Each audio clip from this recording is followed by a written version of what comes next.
What's up, YouTube? This is Too Raw for Sports.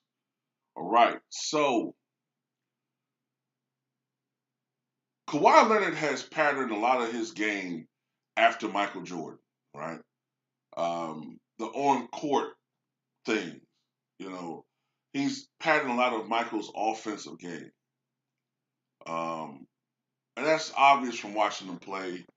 And you got to commend Kawhi Leonard for being able to have advanced his game to the point where he went from being a role player to a solid starter to an all-star level player to a superstar.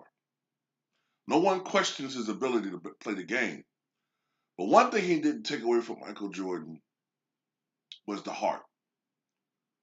Um, I understand to a great extent Kawhi Leonard's want for self-preservation, but when it gets to the point where you're hurting your team, um, maybe you have to reconsider your career. I mean, if you're putting your self-preservation ahead of actually helping the team when you're perfectly healthy as far as playing,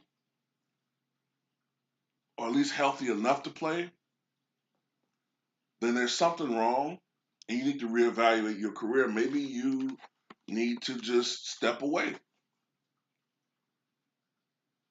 At some point, especially when it comes to playoffs, regular season is one thing, but the playoffs is where players lay it all on the line.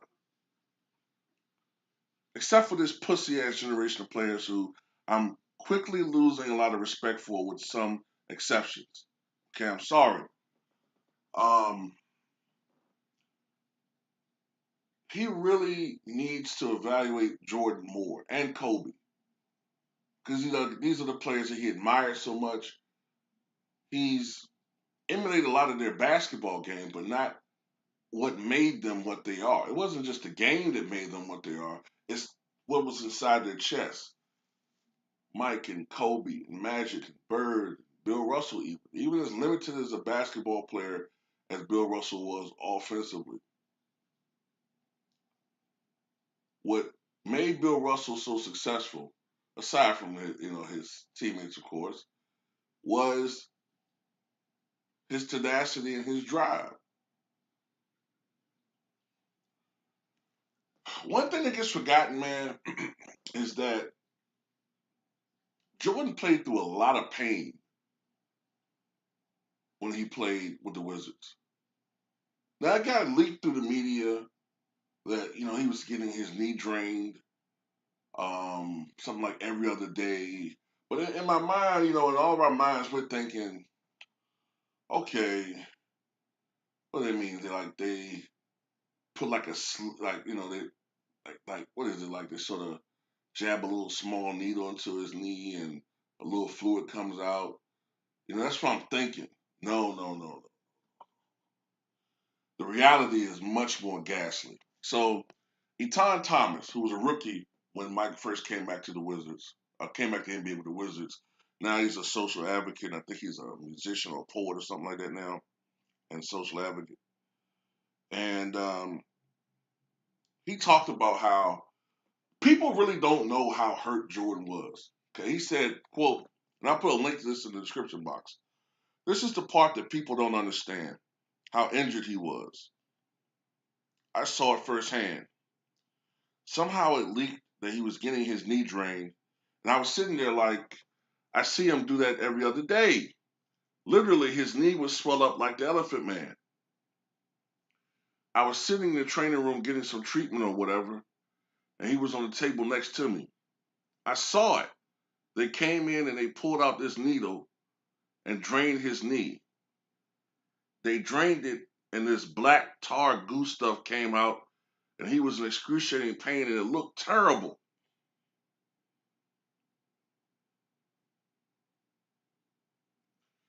And this is the thing, you know, yes, the Wizards finished 35-47, which is still a better record than the Lakers this year. And after a string of performances that showed that Mike clearly was being affected by his ailing knee. He shut it down after 60 games. But at one point during that season, Mike had the Wizards at 26-21.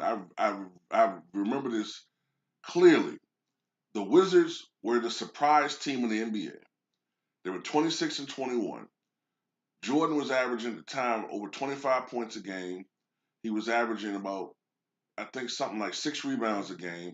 He was averaging over 4 assists per game. And he was literally in the MVP conversation. He was top 3 or 4 in the MVP conversation with guys like Kobe, uh,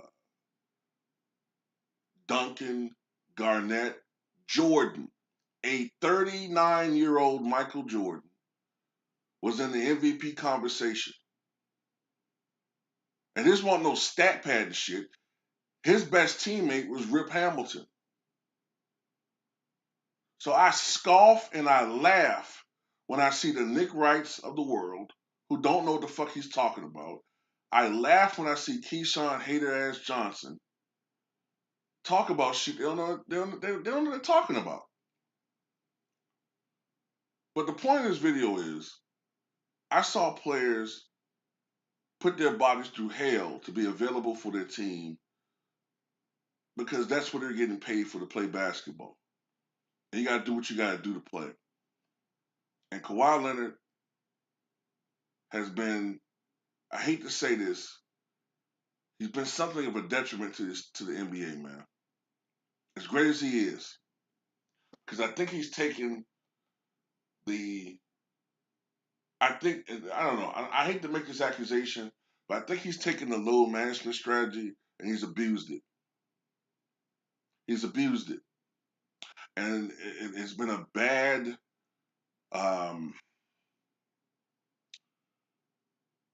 it set a bad precedent in the NBA, and other players and other organizations have been influenced by it. And now we're seeing this diminished product. Guys taking games off because, they don't feel 100%.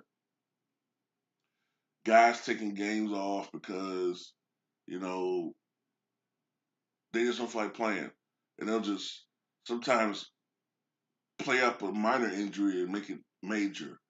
So they don't play, and I'm just sorry, man. Not on the same level as the players of the past.